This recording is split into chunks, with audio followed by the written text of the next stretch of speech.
NEET paper leak विवाद में 35 दिनों तक चले ऐतिहासिक धरने, संसद से लेकर सड़क तक मचे बवाल और देश दुनिया में हुए चौतरफा विरोध के बाद आखिरकार सरकार को झुकना पड़ा और शिक्षा मंत्री धर्मेंद्र प्रधान को अपना इस्तीफा सौंपना पड़ा है। लेकिन सबसे बड़ा सवाल ये है कि आखिर वो कौन सी बड़ी वजहें रहीं जिन्होंने सरकार को इस कदर घबरा दिया कि उन्हें ये फैसला लेने पर मजबूर होना पड़ा। पहली और सबसे बड़ी वजह जंतर मंतर पर कॉकरोच जनता पार्टी यानी सीजेपी का बढ़ता जनसैलाब और पुलिस की वो कार्रवाई बनी जिसने पूरे देश में आक्रोश भर दिया था। 20 जून को शुरू हुए इस प्रोटेस्ट में जब 28 जून को सोनम वांगचुक जुड़े और 18 जुलाई को दिल्ली पुलिस उन्हें सिविल कपड़ों में उठाकर जबरन अस्पताल ले गई तो आंदोलन की आग और ज्यादा भड़क गई, जिसके बाद 20 जुलाई को संसद मार्च के दौरान छात्रों पर हुए लाठीचार्ज और आंसू गैस के गोलों ने सरकार की भारी फजीहत करा दी। दूसरी सबसे बड़ी वजह राहुल गांधी की अगुवाई में विपक्ष का बेहद आक्रामक रुख रहा। 21 जुलाई को जब राहुल गांधी अचानक पीएम आवास के बाहर धरने पर बैठ गए और पूरा विपक्ष एकजुट होकर प्रधानमंत्री के माफीनामे व प्रधान के इस्तीफे पर अड़ गया तो सरकार पूरी तरह से बैकफुट पर आ गई और एक हफ्ते तक संसद तक नहीं चल पाई। तीसरी वजह इंटरनेशनल प्रेशर और सेलिब्रिटीज का बढ़ता समर्थन था। जहां विशाल ददलानी, नसरुद्दीन शाह और शबाना आजमी जैसे नामचीन सितारे इस प्रोटेस्ट से जुड़े, वहीं ब्रिटेन, अमेरिका, कनाडा और जर्मनी तक में भारतीय छात्रों ने प्रदर्शन शुरू कर दिए, जिसे न्यूयॉर्क टाइम्स जैसे बड़े विदेशी मीडिया ने भी प्रमुखता से छापा। चौथी वजह पार्टी और एनडीए के भीतर से ही उठ रही नाराजगी की आवाजें भी थीं।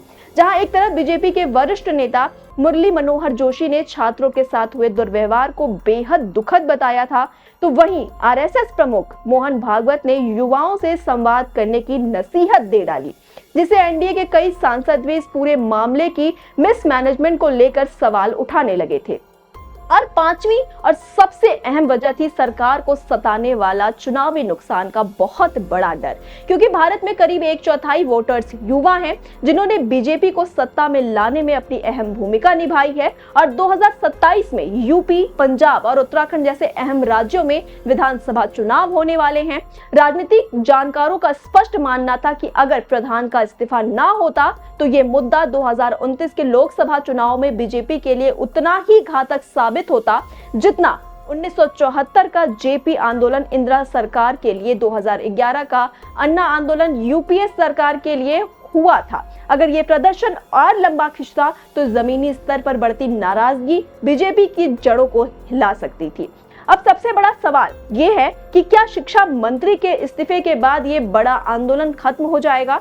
तो सीजेपी प्रवक्ता सौरभ दास और नेता अभिजीत दीपके ने साफ कर दिया कि जब तक बाकी मांगों पर लिखित आश्वासन नहीं मिल जाता वे वहां से हटने वाले नहीं हैं। जंतर मंतर पर जश्न के बीच दीपके ने हुंकार भरते हुए कहा कि मंत्री का इस्तीफा तो महज एक शुरुआत है, कॉकरोच एक बार घुसता है तो जल्दी निकलता नहीं है। आंदोलनकारियों की अब स्पष्ट मांग है कि सुसाइड करने वाले छात्रों के परिजनों को 1-1 करोड़ रुपए का मुआवजा मिले और छात्रों पर बर्बरता करने वाले पुलिसकर्मियों पर सख्त से सख्त एक्शन हो और छात्रों पर दर्ज मुकदमे वापस ले लिए जाएं।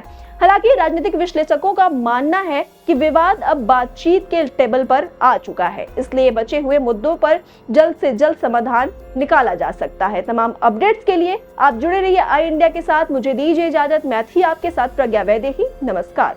कभी कभी एक छोटी सी विजिट एक बड़ी सी तब्दीली ले आती है, लेकिन हर घर में कुछ छोटी कमियां छुपी होती हैं, जैसे ये सीलन जो पुरानी लकड़ी की खिड़की से आती है, और बाहर का शोर वो तो बातें भी रुकवा देता है।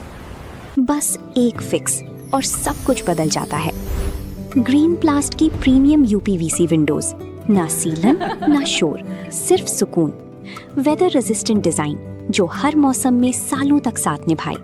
एक्सीलेंट थर्मल इंसुलेशन ताकि घर रहे ज्यादा कंफर्टेबल और energy efficient. Low maintenance finish, ना बार बार पेंट की जरूरत, ना एक्स्ट्रा झंझट। Green Plast UPVC Windows, leading and trusted manufacturers of UPVC and doors.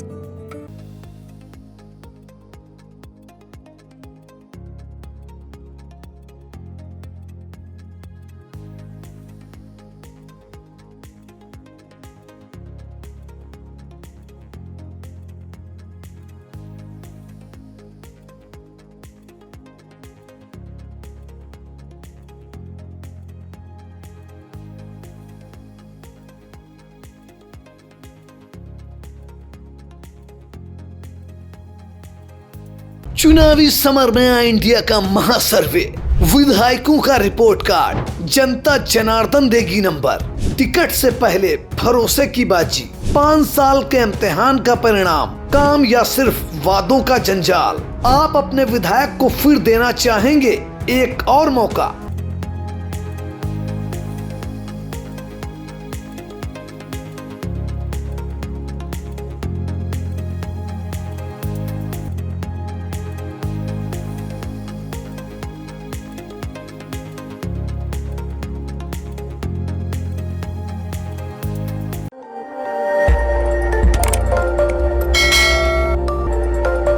खबर आपकी, नजर हमारी।